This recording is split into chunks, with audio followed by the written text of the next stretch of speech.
It's been a decade since everyone's favorite bear from Darkest Peru, direct from Michael Bond's book series, ever hit the big screen. And and it was really good, and its sequel was good when it came out a few years later. But after such a long wait, he's finally back, as I just saw Paddington in Peru, now playing in theaters here in America after it was released in the UK a few months back last year. But is this new installment of the Paddington series as good as the other two films, or is this one just, well, a complete used up marmalade sandwich that probably wouldn't get eaten? Find out in this spoiler free review right now. This is Big D's Entertainment Rankings and Reviews.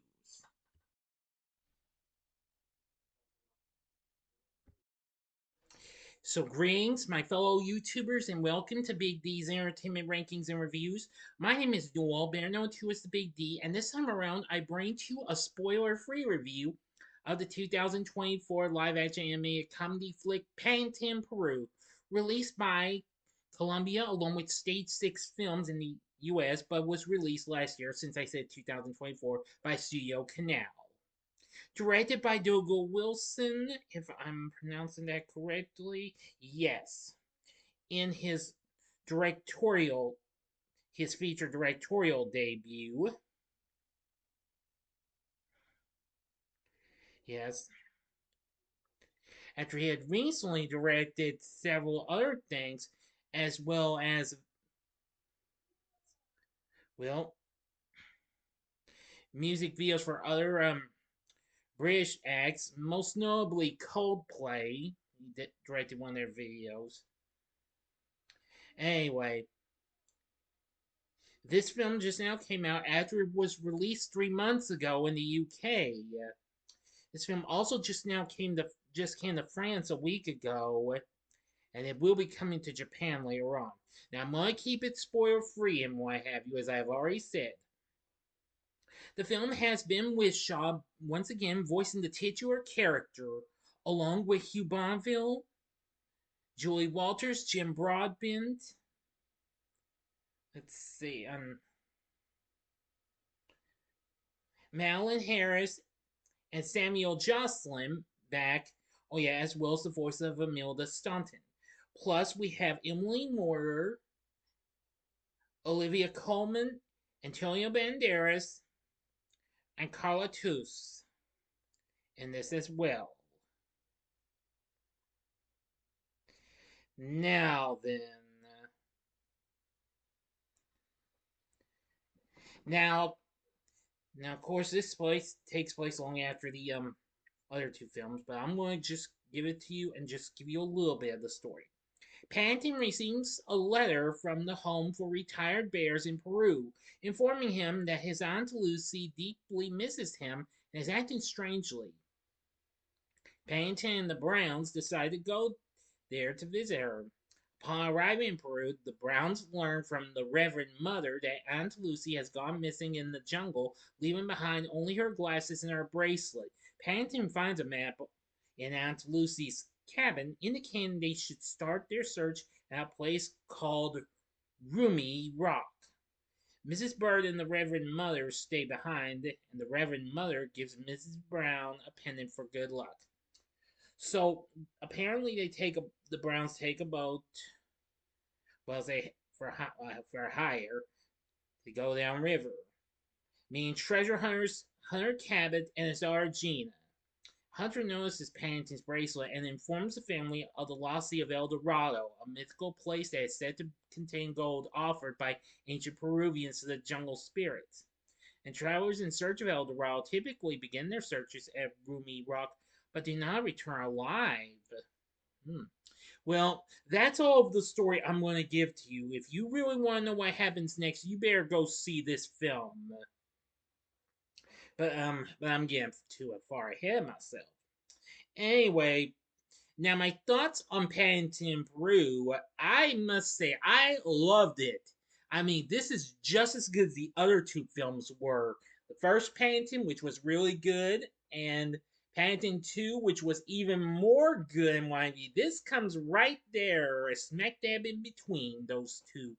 But don't worry, I doubt I could even rank those because I love the Paddington films. They are absolutely amazing and wonderful and have great characters and what have you. Anywho, yeah, it was really something I really had a lot of fun with. So, since its release last year, it has been doing pretty well overseas, and well, I gotta say, it was very good. And I think this might be able to pull it off and do pretty well and what have you. Some sources are saying this might open stronger than the previous installments.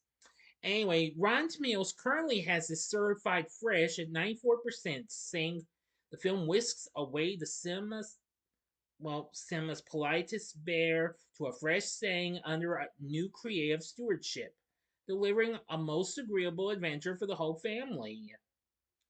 Metacritic has a score of 63, while audiences polled by Cinema Score gave it an average grade of an A, while Post Track reported an average rating of 4 out of 5 stars.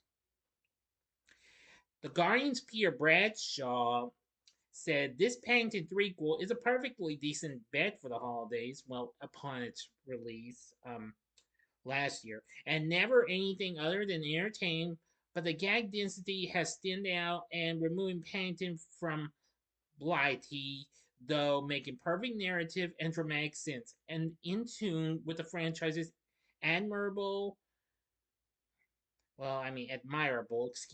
opposition to parashalism and xenophobia is a slightly shark jumping movie, like a special episode of the TV sitcom that takes the cast to the Costa del Sol. Well, that's understandable. I didn't find anything much wrong with this here story much. Still, I must admit, it was really something. From what I've seen, it proved to be a good one. I actually had a lot of fun when what have you. Now, although, of course, the film's just, well, certified fresh bit, it's just a little off from the 97% the first film got, and the 99% the last film got, from which it was formerly 100%. But, it's okay. I'm still cool with this.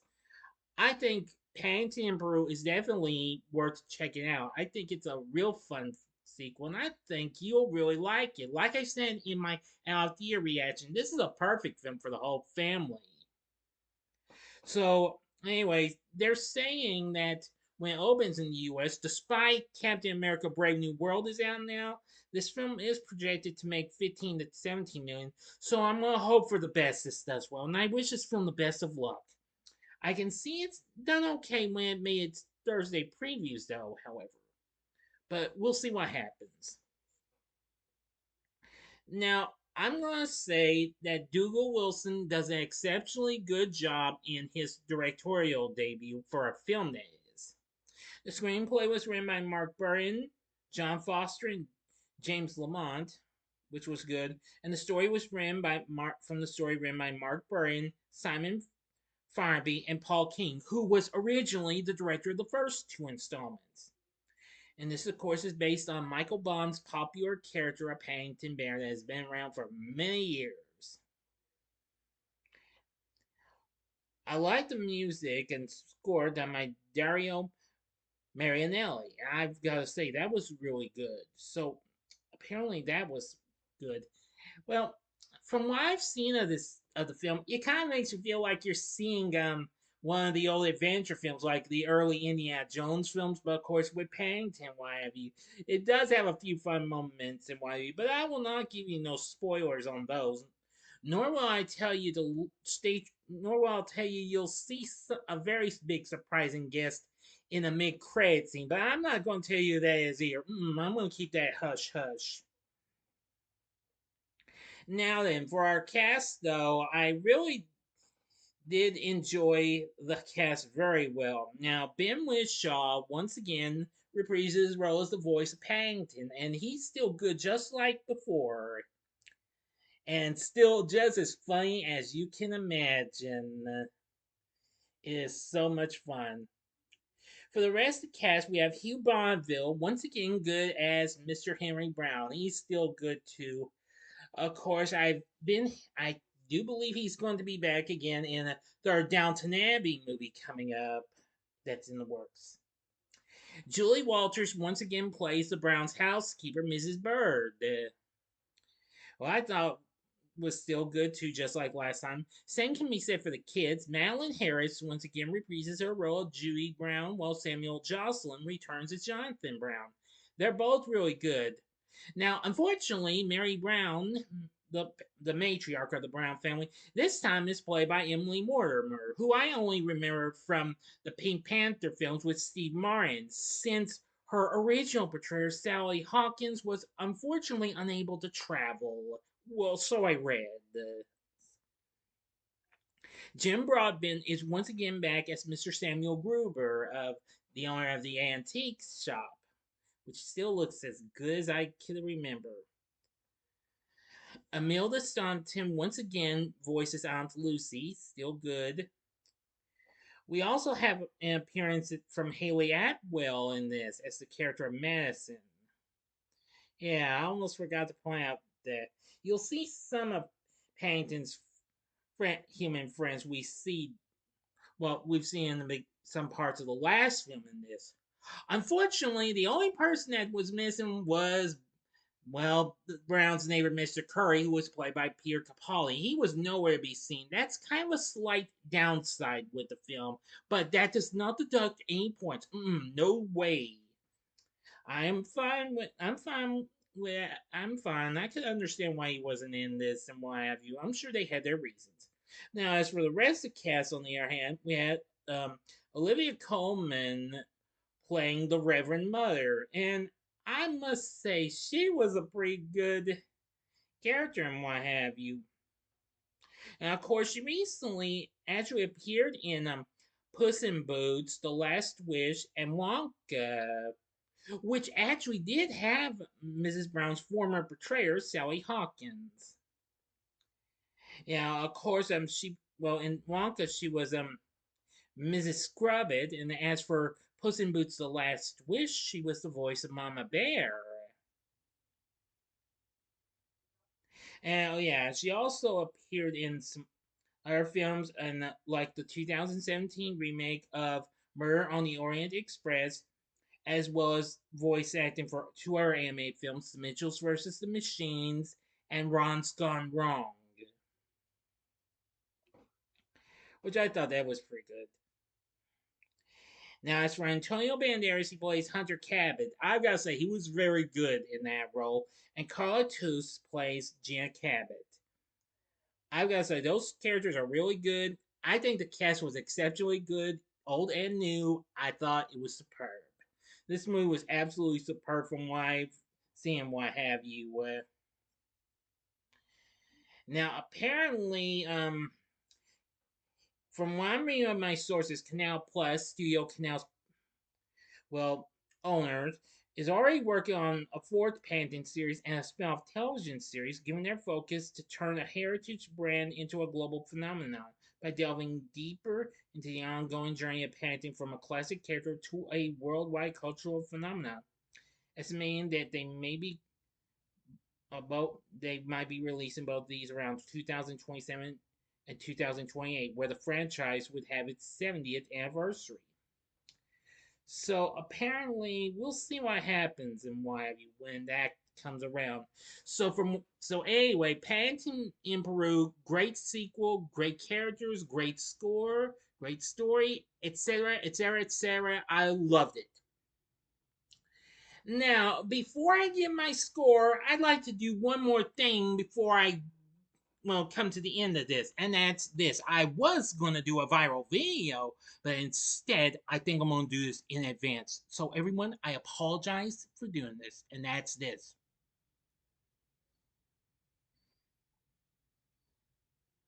Sorry, I had to do that. That's for anyone at Sony for having the nerve of postponing this from being released, from this being originally to be released before my birthday last month.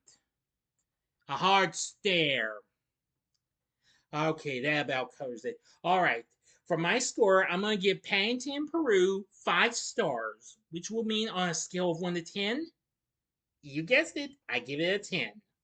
So what did you think of Paddington Peru? Let me know in the comments section below. If you like this video, click the like button, subscribe, and be a part of the Big D Nation. Continue to help support my channel. Make it grow, make the views grow. Tell all your friends about my channel. Give them to know me. Maybe they'd like to be a part of my Big D Nation. And share my vids with your friends if you like. And we'll have another video coming up. I hope for the best. I'll see Captain America Brave New World and have a spoiler-free review up tomorrow. We'll see what happens. If something goes wrong, I'll try and put something else up. Okay? But I think I might be able to pull it off and get there because I've already got my ticket for it. So if you like this, check out my reviews of the first 2 Paddington films. My review of the first film is in the upper left-hand corner, and the upper right-hand corner is my review of Paddington 2. Or if you'd like, check out my Saturday morning TV log on the Paddington Bear cartoon from 1989 produced by Hanna-Barbera, which is doing pretty well. Alright, and the bottom right hand corner is the button you can click to subscribe.